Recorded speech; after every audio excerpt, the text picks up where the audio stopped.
퇴직 후 몇 년이 지난 어느 날, 박 선생님은 오랜 지인의 결혼 청첩장을 받았습니다. 예전 같으면 망설임 없이 달려갔을 텐데 이번에는 발걸음이 쉽게 떨어지지 않았습니다. 축의금이며 교통비가 은근히 부담스럽고 하루 종일 낯선 자리에서 서 있고 앉아 있어야 한다는 게 체력적으로도 버겁게 느껴졌기 때문입니다. 무엇보다도 내가 꼭 가야 할 자리일까 하는 생각이 마음 한구석을 무겁게 했습니다. 여러분도 혹시 이런 생각 해보신 적 있으신가요? 예전에는 당연히 가야 한다고 여겼던 경조사 자리가 은퇴 후에는 왠지 더 망설여지고 무겁게만 느껴졌던 순간 말입니다. 여기저기 날아오는 경조사 소식에 신경 쓰이지 않는 사람이 어디 있겠습니까? 우리나라 은퇴자들은 연간 경조사비로 140만 원을 쓰고 있으며 결혼식에 11.2회, 장례식에 5.1회 참석하는 것으로 조사됐습니다. 경조사비만 없어도 노후에 경제적으로 아무런 문제가 없을 정도로 많이 나가는 것 같습니다. 중소기업 은퇴 4년차 A씨 분이 보낸 사연 먼저 읽어드리도록 하겠습니다. 어느 날 만난 친구가 자신의 딸 아이 결혼식을 치르고 핸드폰에서 결혼식에 오지 않은 지인들의 이름과 전화번호를 하나둘 지웠다고 했습니다. 또 어떤 친구는 그동안 써오던 전화번호 자체를 아예 새 번호로 바꿔버렸다고 했습니다. 그 말을 듣고 당시에는 친구들의 행위가 조금 야박하다는 생각과 함께 무슨 뜻인지 잘 헤아리지 못했었습니다. 저는 정년 퇴임하고 얼마 전 아들 결혼을 치르면서 비로소 그 말 뜻을 이해할 수 있게 됐습니다. 현직에 있을 때는 밥 한 번 먹자고 줄을 서더니 퇴임하고 아들 장가를 보내자 식장 안은 썰렁했습니다.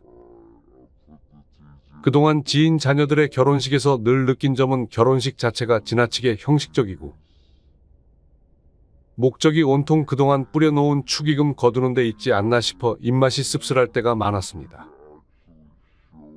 왜냐하면 예식장에 가면 혼주와 먼저 눈도장을 찍고 의례적인 축하 인사를 나눕니다.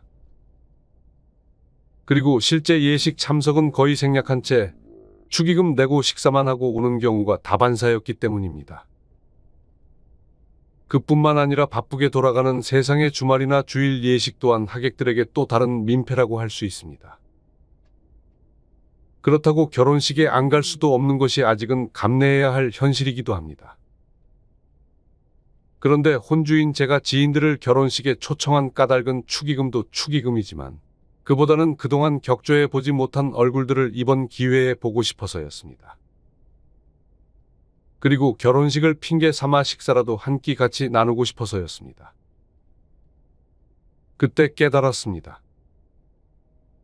경조사를 치르는 입장과 손님으로 참여하는 입장은 서로 달랐습니다. 손님으로 가는 경우에는 돈의 크기가 중요하다고 여겨졌지만 경조사를 준비하는 상황이 되어보니 금액보다는 찾아주시는 발걸음이 훨씬 귀했습니다. 그런데 꼭 와줄 것으로 믿고 기대했던 지인이 끝내 결혼식장의 모습을 드러내지 않았을 때 물론 피치 못할 사정이 있었을 것이라고 애써 위로하면서도 괜히 연락했나 싶은 후회와 함께 서운함도 그만큼 컸습니다. 그동안 나름 성공한 인생을 살아왔다고 자부해왔었는데 착각이었나 싶어 자괴감마저 들었습니다. 그를 통해 지난날 나 자신을 돌아보게 되었습니다. 연락을 받으면 액수부터 생각하고 경조사비만 보내면 도리는 다 했다고 생색냈던 과거의 모습이 부끄러웠습니다. 이제 우리도 서양처럼 가까운 몇 사람이 증인이 되고 가족 단위의 작고 조촐한 그런 결혼식으로 결혼 문화를 바꿀 때가 되지 않았나 싶습니다. 품앗이란 의미로 이해되는 축의금 역시 결혼 축하 의미로 낸 것이므로 그것으로 끝나야 옳지 않을까요? 구워준 돈처럼 되돌려 받고자 기를 쓰는 것 또한 아름답다고 할 수는 없습니다. 결국 아들 결혼식을 치르고 저 역시 친구들이 했던 것처럼 오지 않는 지인들의 이름과 전화번호를 핸드폰에서 하나하나 지웠습니다. 더는 여윌 자식이 없음에도 불구하고 가까운 인연이든 먼 인연이든 한번 맺은 인연은 모두 소중하고 귀한 법인데 만나면 헤어진다라는 회자 정리로 끝날 수밖에 없는 것이 우리의 인생인가 봅니다. 이 사연을 읽으며 경조사에 대한 고민이 비단 나만의 문제는 아닌 것 같습니다. 정승 집계가 죽으면 정승 집 문지방이 닳아 없어지도록 문상객들이 문전성시를 이루지만 정승이 죽으면 개미 한 마리 얼씬하지 않는다 라는 속담이 있습니다. 참 맞는 말인 것 같습니다. 대개 50대 중반부터 60대 중반까지 경조사가 제일 많은 시기입니다. 하지만 이 시기는 은퇴자에겐 보릿고개에 해당합니다. 은퇴자한테는 경조사비가 뿌린 대로 걷어지지 않습니다. 사람들은 미래에 대비한 투자로 여기면서 어쩔 수 없이 지출을 단행하지만 실 돌려받는 금액은 평생 내가 뿌린 돈의 절반도 안 된다고 합니다. 친인척이 아닌 이해관계로 인해 부조를 했던 대상들은 은퇴 후 경조사를 알렸을 때 나 몰라라 하기 십상입니다. 현직에서 물러난 후 자녀가 결혼을 하거나 상을 당했을 때 지금껏 갖다 바쳤던 경조비를 모두 수확하겠다는 생각은 아예 접는 게 좋습니다. 또 다른 문제점은 현역 때도 그렇지만 퇴직하고 나서도 경조사에서 자유로운 사람은 많지 않습니다. 어쩌면 가장 큰 용돈 사용처 가운데 하나가 부조일 수 있습니다. 수입은 왕창 줄었는데 자녀 결혼 등 가정의 대소사가 한꺼번에 밀려듭니다. 우리 사회에서 결혼식이나 상갓집에 부조를 하는 경조사는 일종의 스트레스입니다. 축하해주고 위로를 해주기에 앞서 여러 경우에 수를 따지며 번민하지 않는 사람은 거의 없지 싶습니다. 청첩장이나 부고장을 받는 순간부터 머릿속은 복잡해집니다. 얼굴을 비출 것이냐 말 것이냐부터 얼굴을 비춘다면 얼마를 하고 과연 그 돈의 회수 가능성은 있는지 등등 경조비는 대개 관계의 경중으로 결정됩니다. 인간관계가 좋은 사람일수록 그 액수는 늘어나게 돼 있어 경조사를 일일이 챙기다 보면 빤한 수입으로 가랑이가 찢어집니다. 그러다 보니 피부로 느끼는 체감 경조 부담이 현역 때와는 비교할 수 없을 만큼 커집니다. 게다가 은퇴자는 직장인보다 경조사비 씀씀이가 큰 편입니다. 한 번에 내는 평균 축의금이 7만 원을 넘긴다고 합니다. 며칠 전 중국의 인민일보는 한국의 유별난 경조사비 문화를 두고 얼굴에는 미소를 띠고 있지만 마음속으로는 죽는 소리를 하고 있다고 말했습니다. 경조사비는 상호부조의 성격이 강합니다. 과거에 받은 만큼 돌려주지 않고 모른 채 하면 욕을 먹는다고 생각하기 때문에 소득이 줄어도 경조사비를 줄이기 어렵습니다. 반대로 결혼 안 한 자녀가 있거나 부모가 아직 살아있는 경우에는 경조사비 지출을 후일을 위한 투자로 여기기도 합니다. 결혼식이나 장례식에 얼마나 많은 사람이 왔느냐에 따라 혼주나 상주의 사회적 관계를 가늠하는 분위기도 경조 부담으로 작용합니다. 더 큰 문제는 앞으로입니다. 평균 수명 연장의 조기 퇴직, 늦은 결혼 풍조 등의 사회적 현상이 맞물리면서 경조 부담은 갈수록 커질 것입니다. 우리나라 직장인의 평균 퇴직 연령은 52세 전후입니다.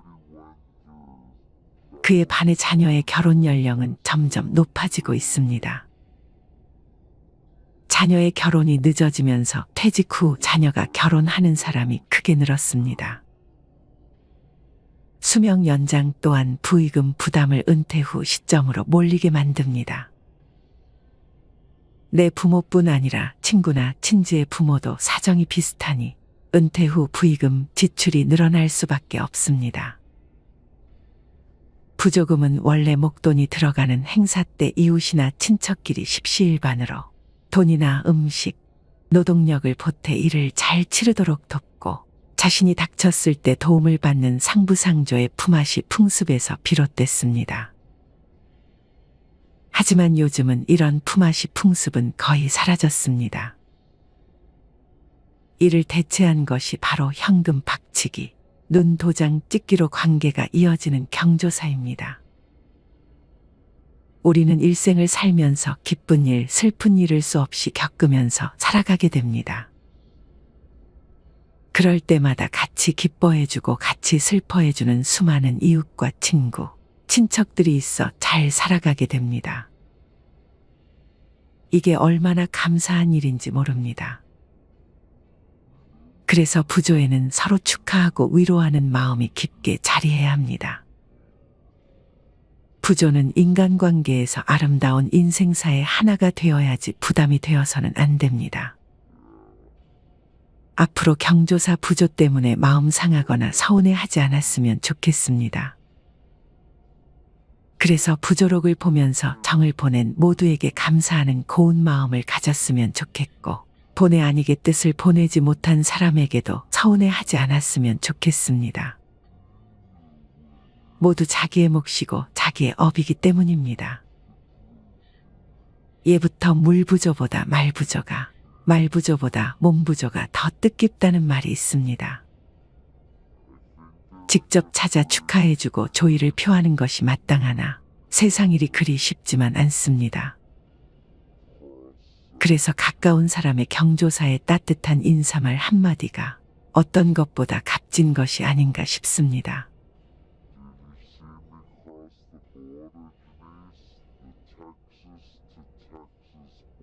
코로나가 끝나면서 그동안 밀렸던 혼사 소식이 물밀듯이 날아옵니다.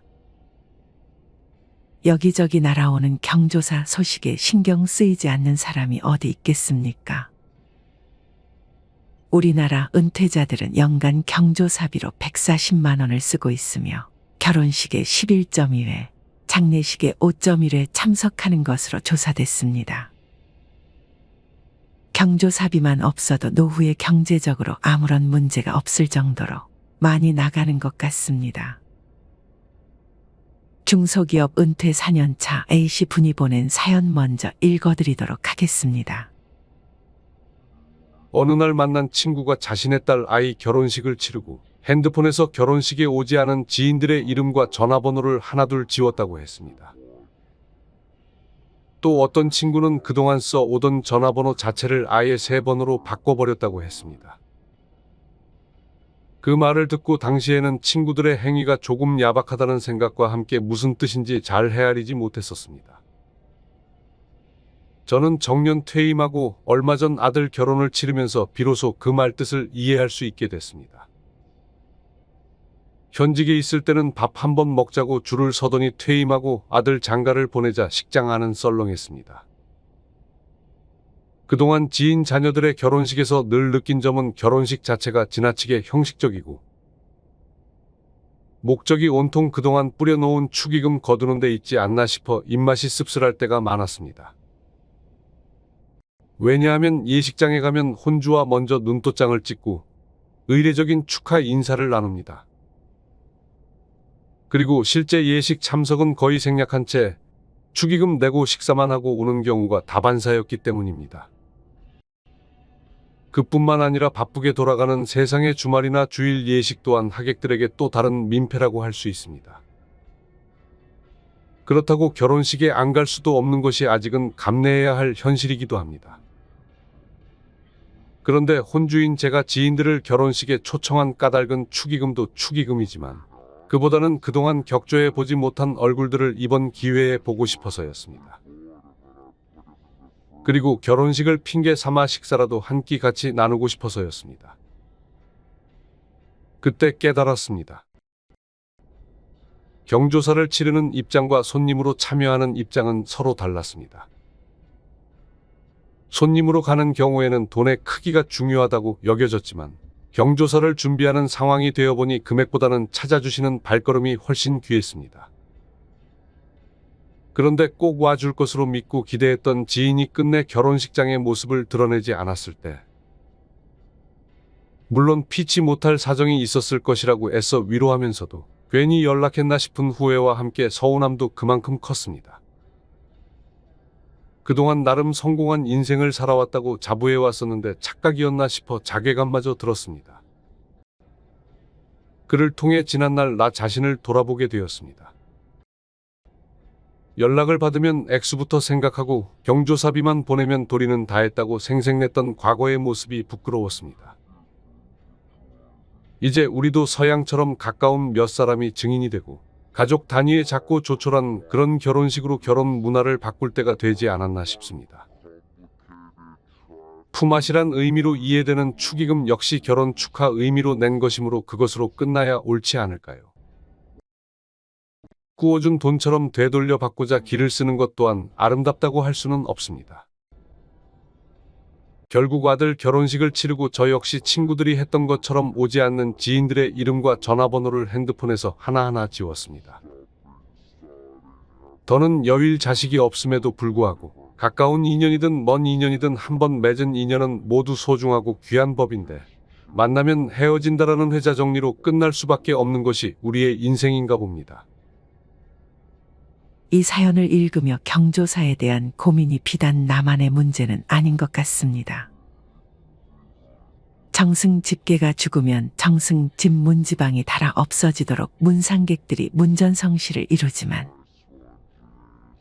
정승이 죽으면 개미 한 마리 얼씬하지 않는다 라는 속담이 있습니다. 참 맞는 말인 것 같습니다. 대개 50대 중반부터 60대 중반까지 경조사가 제일 많은 시기입니다. 하지만 이 시기는 은퇴자에겐 보릿고개에 해당합니다. 은퇴자한테는 경조사비가 뿌린 대로 걷어지지 않습니다.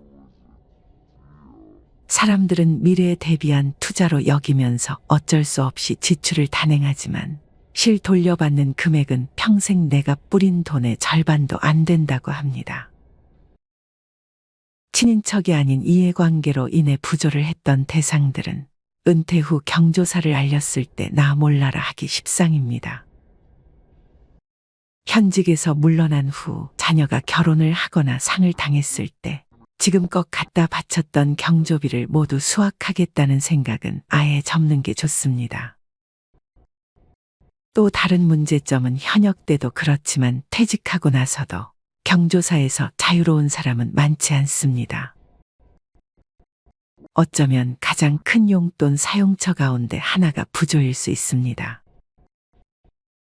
수입은 왕창 줄었는데 자녀 결혼 등 가정의 대소사가 한꺼번에 밀려듭니다.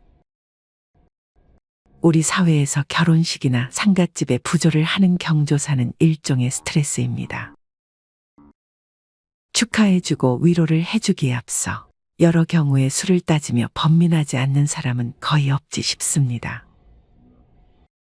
청첩장이나 부고장을 받는 순간부터 머릿속은 복잡해집니다. 얼굴을 비출 것이냐 말 것이냐부터 얼굴을 비춘다면 얼마를 하고 과연 그 돈의 회수 가능성은 있는지 등등 경조비는 대개 관계의 경중으로 결정됩니다. 인간관계가 좋은 사람일수록 그 액수는 늘어나게 돼 있어. 경조사를 일일이 챙기다 보면 빤한 수입으로 가랑이가 찢어집니다. 그러다 보니 피부로 느끼는 체감 경조 부담이 현역 때와는 비교할 수 없을 만큼 커집니다.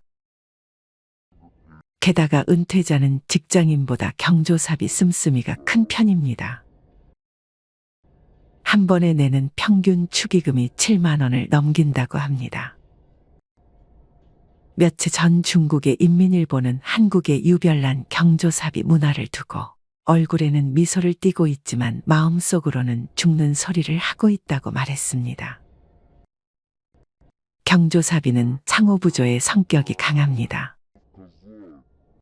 과거에 받은 만큼 돌려주지 않고 모른 채 하면 욕을 먹는다고 생각하기 때문에 소득이 줄어도 경조사비를 줄이기 어렵습니다. 반대로 결혼 안 한 자녀가 있거나 부모가 아직 살아있는 경우에는 경조사비 지출을 후일을 위한 투자로 여기기도 합니다. 결혼식이나 장례식에 얼마나 많은 사람이 왔느냐에 따라 혼주나 상주의 사회적 관계를 가늠하는 분위기도 경조 부담으로 작용합니다. 더 큰 문제는 앞으로입니다. 평균 수명 연장의 조기 퇴직, 늦은 결혼 풍조 등의 사회적 현상이 맞물리면서 경조 부담은 갈수록 커질 것입니다. 우리나라 직장인의 평균 퇴직 연령은 52세 전후입니다. 그에 반해 자녀의 결혼 연령은 점점 높아지고 있습니다. 자녀의 결혼이 늦어지면서 퇴직 후 자녀가 결혼하는 사람이 크게 늘었습니다.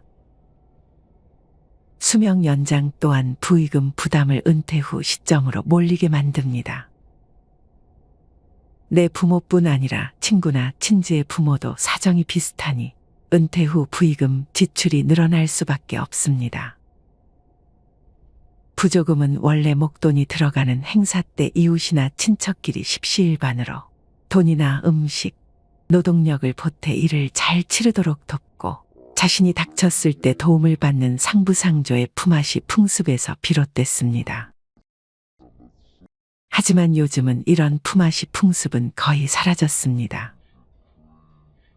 이를 대체한 것이 바로 현금 박치기, 눈 도장 찍기로 관계가 이어지는 경조사입니다. 우리는 일생을 살면서 기쁜 일, 슬픈 일을 수없이 겪으면서 살아가게 됩니다. 그럴 때마다 같이 기뻐해주고 같이 슬퍼해주는 수많은 이웃과 친구, 친척들이 있어 잘 살아가게 됩니다. 이게 얼마나 감사한 일인지 모릅니다. 그래서 부조에는 서로 축하하고 위로하는 마음이 깊게 자리해야 합니다. 부조는 인간관계에서 아름다운 인생사의 하나가 되어야지 부담이 되어서는 안 됩니다. 앞으로 경조사 부조 때문에 마음 상하거나 서운해하지 않았으면 좋겠습니다.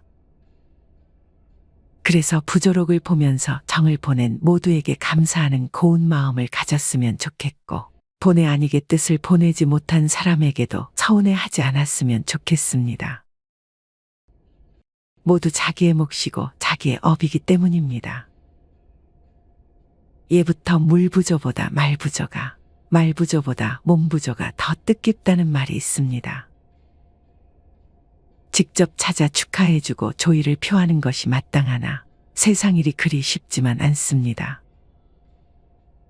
그래서 가까운 사람의 경조사의 따뜻한 인사말 한마디가 어떤 것보다 값진 것이 아닌가 싶습니다.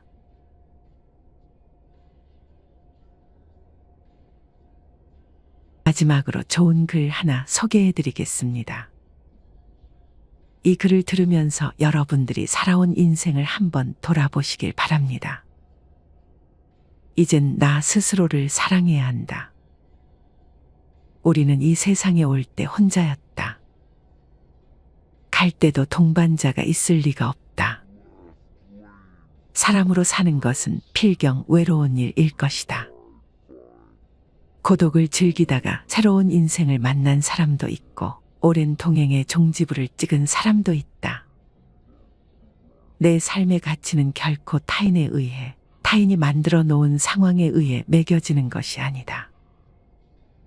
내가 나를 어떻게 바라보느냐, 내가 내 삶을 어떻게 살아가느냐에 따라 달라질 것이다. 우리는 다른 이들과 함께 있을 때 맡겨진 대역을 충실하게 연기한다. 늘 정해진 각본대로 따라하는 훈련이 자신의 진정한 모습을 잃어버리게 만든다. 당연히 스스로를 솔직하게 대면하지 못하는 사람이 생기기도 하고, 자기 자신을 평가하고 투자하는 데 철저히 인색했다. 혼자인 사람은 가장 자유로운 사람이다. 그러나 사람들은 자신의 배역에 익숙해져 있는 터라 이런 자유를 마주하게 되면 오히려 충격에 빠진다. 그래서 상당수의 사람들이 혼자라는 사실을 참을 수 없어 한다. 혼자는 곧 외로우며 공허하고 단정짓고 착각 속에 빠진다. 하지만 사람은 모두 자신의 길을 당당히 걸어가야 한다. 이젠 자식도 배우자도 일상의 삶에서 잠시 내려놓고 그들만큼이나 사랑한 열정을 오래 잊고 지냈던 나 자신과의 사랑을 위해 사용해 보기로 하자. 이젠 나 스스로를 사랑해야 한다.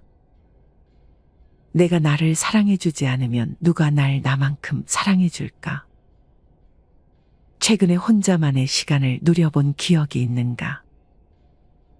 혼자서 여행을 가본 적이 있는가?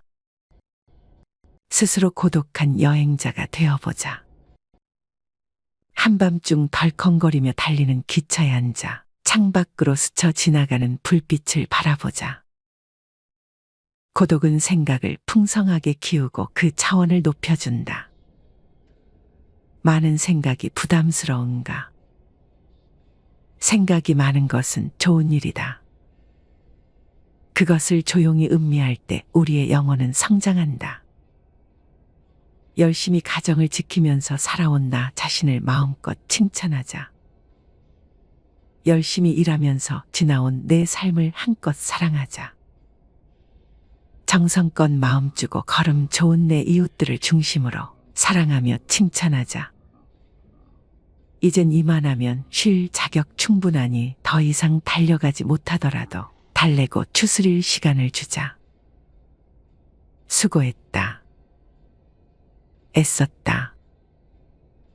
육신이 너덜너덜해질 만큼 약해진 나 자신에게 위로와 칭찬과 용기를 보내주자. 욕심부리고 때를 쓰고 푼 나 자신조차 따스하게 보듬으며 이해해주자. 잠시 거울 속에 내 얼굴을 정면으로 쳐다보자. 노화를 느낀 언젠가부터 자세히 보기 싫어진 내 얼굴이지만 오늘은 거울 속에 내 얼굴을 정면으로 뚫어져라 바라보자. 10년 전, 20년 전, 30년 전 사진의 내 얼굴을 생각하며 구석구석 찬찬히 현재의 내 모습을 바라보자. 저렇게 늙어가는구나. 나는 우울하고 안쓰러운 마음이 들 것이다. 그 얼굴에는 굴곡의 세월과 기쁨, 서러움의 시간이 묻어 있고 사랑과 이별과 망각의 시간들이 묻어 있다. 내 얼굴이지만 수많은 세월 동안 진지한 대화 한 번 없이 남의 물건처럼 방치해둔 내 모습이다. 언제 이렇게 수많은 주름살이 얼굴을 도배했을까? 언제 이렇게 떨어진 꽃잎의 색깔처럼 피부는 갈색 침전이 되었을까? 한때는 거울 속의 저 얼굴에도 신혼의 싱그러움이 있었다. 애들 초등학교 입학식 때 희망에 찬 젊은 부모의 기계가 있었을 것이다. 경제적 궁핍함에 힘든 세월 속에서도 꿋꿋이 웃음을 잃지 않던 얼굴이었고 애들의 교육 문제로 일희일비하던 극성스런 부모의 얼굴이었다. 갑자기 먼 길 떠나는 부모님과의 영원한 이별을 회한의 눈물로 보내드린 얼굴이었고 지금은 당시 부모님의 얼굴로 쓸쓸히 거울 속에 있다. 낯설게 변해버린 굳은 무표정의 얼굴에게 이젠 진정으로 좋은 표정을 선물해주자. 지난 세월 근심과 걱정 속에서 찌들어간 내 얼굴에게 앞으로는 웃음과 희망을 전해주고 더 이상 주름살은 남겨주지 않도록 노력하자. 열심히 살아온 내 얼굴에게 그동안 너무 고마웠다고 말해주자. 수십 년을 동고동락해준 내 얼굴에게 지구상에 오직 하나뿐인 내 얼굴에게 남은 시간은 우리들만을 위해 바치겠노라고 약속하자. 생각은 말이 되고 말은 행동이 되며 행동은 습관이 되고 습관은 삶의 변화를 준다. 어떤 생각을 하느냐에 따라 인생이 달라진다. 내가 나를 사랑하지 않으면 남들 또한 나를 사랑해주지 않을 것이다. 첫 번째, 내가 제일 좋아했던 취미 생활을 시작하자. 두 번째, 내가 진짜 가보고 싶은 여행지로 훌쩍 떠나자. 세 번째, 신발은 지금까지 신었던 가격보다 좀 비싼 걸로 투자하자. 네 번째, 마음을 터놓을 수 있는 친구에게 당장 전화해보자. 다섯 번째, 아직 용서해주지 않았던 사람이 있다면 가슴을 열고 용서해주자. 그러면 내가 편해진다. 여섯 번째, 거리가 멀더라도 맛집으로 이름난 식당을 찾아 나 자신에게 음식 선물을 해주자. 일곱 번째, 매일 아침 눈을 뜨는 순간 나는 사랑받기 위해 태어난 사람이고 지금 이 순간이 가장 행복한 사람이라고 외치자. 이 글을 읽은 모든 사람이 과거에 어떻게 살았던 지금 당장부터 행복했으면 한다. 거울 속의 낯선 나를 이젠 진정 사랑하는 대상으로 친하게 지내며 먼 훗날 영원한 안식 여행을 떠날 때 너와 나 우리는 행복한 삶을 살았다고 말할 수 있었으면 얼마나 좋을까. 내가 먼저 내 얼굴을 사랑해라고 말하고 바로 행동을 했으면 합니다.